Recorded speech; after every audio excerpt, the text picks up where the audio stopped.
Okay, I'm a little afraid to admit this, but this is nonfiction, and it's an excerpt from a short nonfiction story. It's called Guppy Love. "Give me that one right there," she said, tapping a long yellowed fingernail on the tank. I bit my lip. The aquarium was so full of black-tailed guppies that it was hard to see the background. I smiled, but my teeth were grinding. "Okay," I said, "just keep your eye on him." I bent over the fish supply cart, took a small net. "Him," the old lady said, her eyes widening. "I thought these were female. I don't want a male. I've waited all week for the females to come in so I could get some to breed with my fantail." Her head darted from side to side, her eyes wide and panicked. Her hands fluttered around her head. "Oops, I meant her," I said, smiling brightly. I thought about putting a garbage bag over the woman's head and tightening it until she went down to the ground. Then I would catch all the female guppies and drop them around her, so the last thing she would hear as she died would be their fins flopping helplessly on the ground. "I don't need any males," she said again, laying her hand on my arm. I hate being touched, especially by someone I don't know, but I didn't smack her sharply like I wanted to. Instead, I gently moved my arm until her hand fell away. "These are females," I said.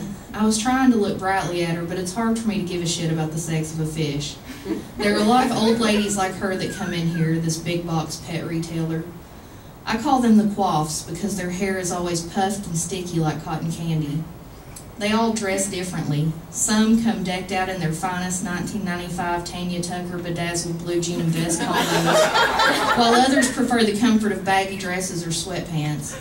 But they all have heavily styled hair, and they all want guppies of exquisite beauty. Guppies are tiny silver fish about an inch long and thin, but their tails flare out in an explosion of color. They're inexpensive but pretty, and they breed easily and quickly. They come in 5 basic colors of blue, yellow, red, black, and spotted, with varying shades of each. Every now and again, a rare color will come in, like green or purple. Quaffs covet and scheme for the rare guppies, waiting impatiently for Fridays, the day our fish shipment come in. They start calling at 8 a.m., even though we don't open till 9, and even though we usually don't get the fish until about noon.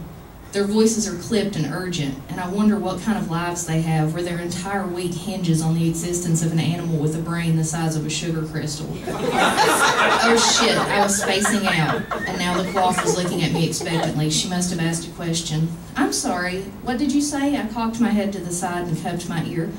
"I'm hard of hearing. I really do have trouble hearing, but I also have trouble paying attention, especially to people I don't care about who talk about subjects that are of no interest to me. If that counts as trouble paying attention, shit, I did it again.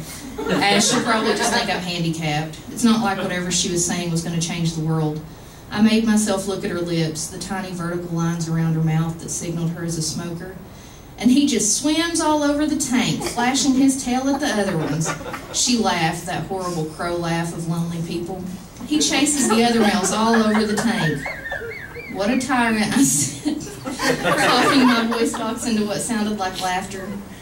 The quaffs make me sad, the culmination of a lifetime of marriage, friends, children, and companionship, crescendoing into a life where fish are sentient, emotional beings.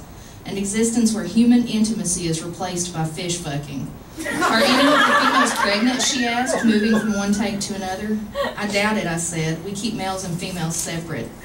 I don't know if she was ignoring me or just didn't hear. "That one looks pregnant," she said. "Give me her." I started to tell her that it wasn't pregnant, that it was depressed and ate its feelings every day. The fish depression was a silent killer, and that any time she saw a dried-out guppy sucked into the filter, it wasn't an accident. It was suicide. "Sure," I said, chasing a bloated fish around the too small tank, trying to remember she was just a lonely old woman. I lived in terror, awaiting the day that the quaffs learned that if our fish were pregnant and gave birth, then the babies were free.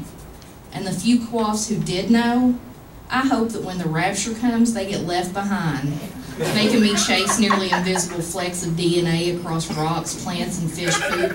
"Woohoo!" she laughed when it took me several minutes to catch her stupid fat fish. I imagined crushing her beloved breeder against the side of the tank, watching her fall to her knees as baby guppies, half-formed, sprayed out and bloated across the tank, where other fish would gobble them down. Thank you.